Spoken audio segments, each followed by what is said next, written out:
people we can trust? No. These are the people who are now empowered with a power which is strange and mysterious, and they use this power for blatant oppression and aggression.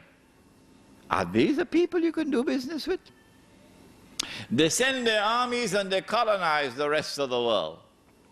And then they rip mankind of their resources. Yeah?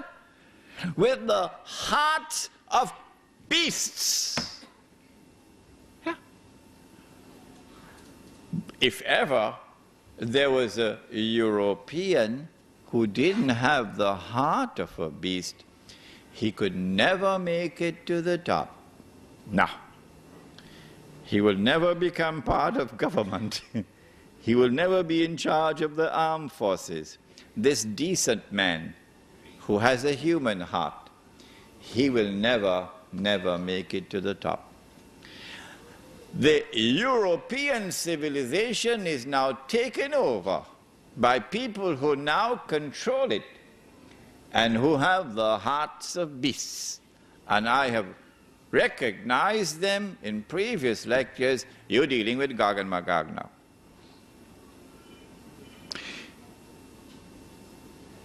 Stage 2 occurred after the end of the Second World War. Very interesting things happened before that, but I don't want to keep you here until 11 o'clock, so let's cut out part of it. You can get it in this book here, Prohibition of Riba in the Quran and Sunnah. And let me go straight to the end of the Second World War. The European powers who were victorious, they now called an international monetary conference and invited the rest of the world to attend. It was held in a place in upstate New York called Bretton Woods. And there were Muslim countries present. Saudi Arabia was there. It was held in 1944. And out of the negotiations of Bretton Woods emerged the Bretton Woods Agreement, which created a new international monetary system. Two important things were agreed upon at Bretton Woods. Number one, prepare yourself for it. Not all checks can be cashed, only one check. Which one? The US dollar. Only this currency can be redeemed for gold at $35 an ounce. So this is halal. But all the rest of the paper money in the world are now checks which cannot be cashed. You could exchange them for the US dollar, check for check, but you cannot cash them. That's the first agreement at Bretton Woods. And so now it's plain. This system is 99% haram, only 1% halal. That is the US dollar, which the US government has promised that if you come with US dollars, we will convert it for you to gold at $35 an ounce. We gave our word to you, and we will keep our word, and we put it on the US dollar. Did you see it? In God we trust. Ever saw it? The second thing that came out of the Bretton Woods Agreement was that not every individual can take his US dollars to have it converted into gold, redeemed. No. Only governments, only central banks can do it, not individuals. So are we not a part of the market? This system is now 99.9% haram. It is only 0.1% halal, meaning that a government can go to the United States and say, here are US dollars that we have, we want you to redeem it for gold at $35 an ounce. You gave your word, now keep your word. So 0.1% halal. This is the Bretton Woods Agreement. And it lasted from 1944 until 1971. Some of you, I believe, must have been born already by 1971. In 1971, September 1971, the British government, island of Tamim Budari, the British government came in one Friday evening to Uncle Sam. Uncle Sam is the US government, and said, Uncle Sam, we got $3 billion here. We want to cash these checks. You promised on the Bretton Woods, you promised to do it. $3 billion to be redeemed into gold at $35 an ounce. Suddenly, Richard Nixon couldn't digest his food anymore. Why? Because he had written more checks than he had money in his account. If I did that, or Sheikh Faiz did that, they would arrest us. But who can arrest Uncle Sam? If he gave the gold to Britain, then Monday morning, who is going to be at the front of the line? Saudi Arabia. Because they got a mountain of checks for all the oil they've been selling. And they will say, if the British wanted the gold, we better go and do it quickly. But Uncle Sam didn't have the gold to redeem all that US dollars. So Uncle Sam retired to Camp David, Richard Nixon. And then on Sunday, he addressed the world and he said, we gave our word, but we don't have to keep it. And so the Bretton Woods Agreement collapsed in September 1971. After the collapse of the Bretton Woods Agreement, the world of paper money is now 100% haram. Surely the world of Islam would recognize that. Surely the ulama of the world of Islam would recognize that. But no, it was not to be. Illa masha'Allah. It was not to be.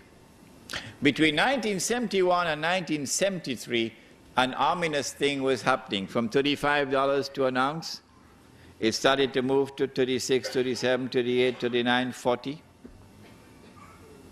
And by 1973, it had reached 40. In October 1973, the war took place with Israel. And King Faisal, for whom we always say rahimahullah, imposed an oil boycott on the United States. You remember? And then all the Arab oil-producing states, they also joined in the oil boycott. Guess what happened to the US dollar? It collapsed by 400% overnight, from 40 to 160. Why? I ask this question, why? Because of an oil boycott, why should this happen? And then on the 15th of January 1980, the same thing happened again. Iran had had a revolution, and the Iranian people took control of their oil. More than that, they were threatening to export their revolution into the Gulf, where the oil is located. And then at the end of December 1979, the then Soviet Union invaded Afghanistan and took over the country. And Wall Street knew the reason why. Wall Street knew that the Soviet Union has done this because of fear of the threat posed by the revolution in Iran. And so Wall Street had their greatest fears confirmed. And on the 15th of January 1980, the US dollar collapsed to $850 to an ounce of gold. So we ask the question, why did this happen? There was no economic cause to explain it. None. The US economy was the largest economy in the world. Oil accounted for only 4% of the US economy. And the United States had enough oil underground to meet most of its own domestic needs. The United States preferred to keep its oil underground and get oil from Saudi Arabia and other countries, because this oil which was kept underground became a strategic reserve. And the oil that they got from Saudi Arabia was free of charge. You didn't have to pay for it. Did you hear that? Huh? Did you hear that? It was free. All that Uncle Sam has to do was to write checks that nobody could cash. One BMW, please, here's a check. Can I have a Mercedes, please? Here's a check. I have no money in my account. Or even if I have money in my account, you can't cash it. So all I'm doing is writing checks. And that's how they're buying the Saudi oil, with US dollars, which cannot be redeemed. They're just like checks which cannot be cashed. Well, then why did the US dollar collapse? There's only one answer. Only one answer. Only one. And that is that Wall Street knew what even our distinguished and respected ulama did not know. Wall Street knew that this entire international monetary system was fraudulent, batil,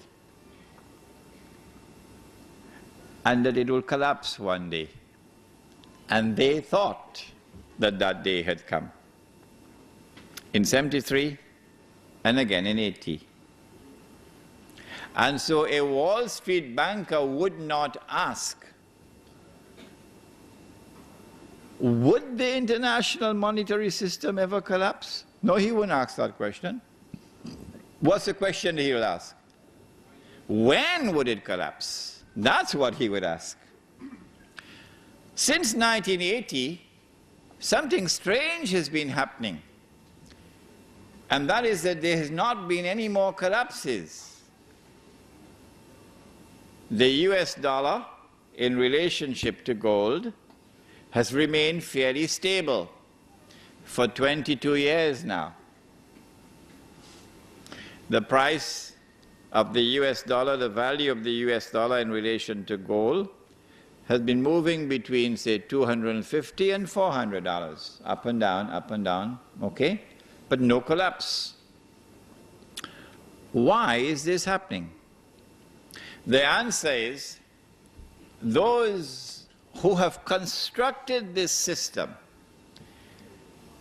those who are preparing to bring down this system and to then take absolute control of the world of money as part of the means through which they will now rule the world. Rule the world. And the golden age would be said to have come back again. And so the Messiah must be here. They're the ones. For that subject, of course, please read this book, Jerusalem in the Quran. It'll explain that subject. What they did was to control the price of gold.